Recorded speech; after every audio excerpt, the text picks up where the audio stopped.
Welcome back to Quoting Steamworks. Today we're going to be talking not just about the Brill tramway, or Wotton tramway as it was once called. We're going to be talking about the engine that used to pull on that. As you can see, we're on platform 3, which is where the Brill tramway / Wotton tramway ended, and it went off in that direction there. This is the one of only 2 surviving buildings actually from the original Brill tramway. This one's still in situ. The other one is part of a private residence. And I won't tell you where that is, but there's plenty of videos where you can find that out. But it's a private property, so please go and don't disturb them. So this is our 1872 Brill engine. It's an Avling importer, basically a traction engine. Let's make no bones about it. This was not designed for like proper branch work. This was purely industrial, effectively private enterprise engine. So it is a bit of a weird one. It was originally one of 2 that was supplied to what we call the Brill branch, was originally called the Wotton tramway. And it was never really designed for passenger work. It was designed for hauling bits of timber and things like that from the estates that were around at the time. But let's have a little bit of a dive in and a closer look, because this is a weird one. As you can see, it's got a lovely little nameplate. So this was number 807. Now, once they'd finished on the Brill tramway, and there is tons of videos on the Brill tramway, we can probably put a couple of links in the description for a couple that are out there. I'm not going to go into that. There's plenty of them. So like I said, this was number 807. I think the other number was 816 for the sister engine to this. After they finished on what was with the Wotton tramway, when it got taken over and became a proper branch line where it took passengers, obviously stuff that only does 4 miles an hour is not going to cut it for passenger work. You know, you might as well crawl along yourself for that. So they were sold to a brickworks up in Northampton. Pretty early on in its life, the sister loco had a boiler failure, so it was just cannibalised for spares. So the reality is this is probably an amalgamation of both of those engines to keep it running for any length of time. So as you can see, this has a single cylinder as opposed to the 2 cylinders that most steam locomotives have. So this is more of akin to like the running style of like a stationary engine that would use like a water pump or something like that. I mean, let's look at this thing. It is basically your standard traction engine. Apart from it's got 2 tiny little 3-foot diameter wheels, this lovely running board. This is effectively your main motive power, this flywheel here.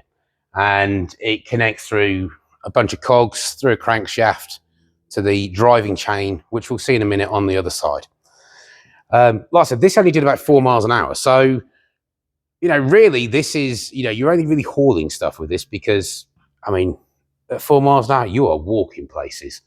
And I can't imagine the track work on a tramway was any good at all. I can imagine these fell off quite a lot.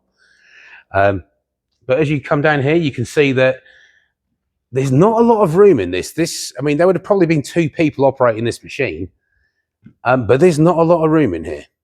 So if we have a quick look inside, we can see how it pretty much would have run. So as you can see, there's not a lot of room in this cab, but for all intents and purposes, this is a steam engine.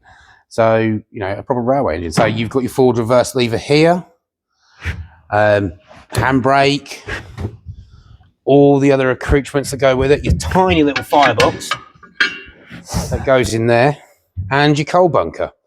That's your throttle there. I'm assuming that's your throttle. I mean, I don't really know for definite. Nobody's run this machine for a very long time. I know I'm not a traction engine expert, barely even a steam engine expert. But you've got 2 people up in here. Now, granted, I am not the smallest of people, but even with 2 normal sized people in here, this is a pretty dangerous place to be. All of this stuff, remember, is flying around at like 1,000 miles an hour. This chain, which you'll see in a second, I mean, you are 1 arm pull away from just being mincemeat, dog food. You ain't going to be much better after that. But that being said, I would love to see this running. It's crazy. I mean, at 4 miles an hour, you ain't breaking any speed records.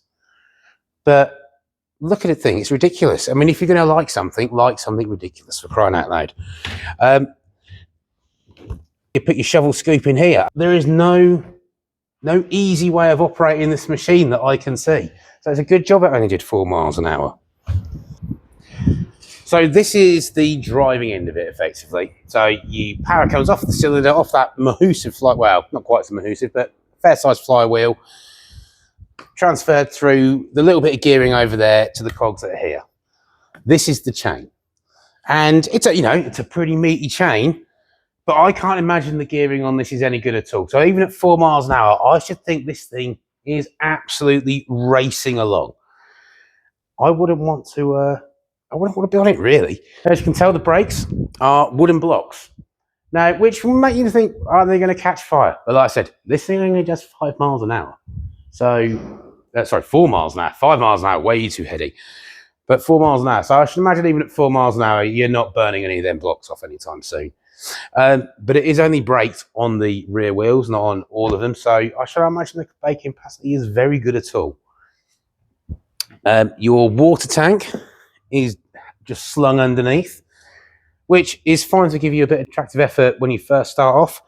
But as that empties, I should imagine that tractive effort probably quite quickly diminishes, and then all your weight would be on the rear wheel. So you're probably a bit more of a back heavy kind of machine. It actually only had a running life on the Wootton Tramway stroke Brill branch line for about just over 20 years. So in 1894, they were withdrawn because they just weren't man enough, really. We also have a sister loco to this as well, which is actually made in 1892, which ironically looks older than this somehow. But you've probably heard of that Sydenham. That's a video for another occasion. Sydenham's definitely not in this state. Let's just put it that way. It definitely needed a lot more love.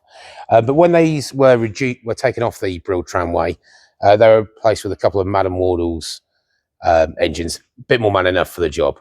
Although, from what I hear, still fell off the tracks quite a lot because the tracks were pretty rubbish. But if you've liked the video today, please like and subscribe and comment and all those lovely things. It's great for the algorithm, and hopefully we'll see you next time.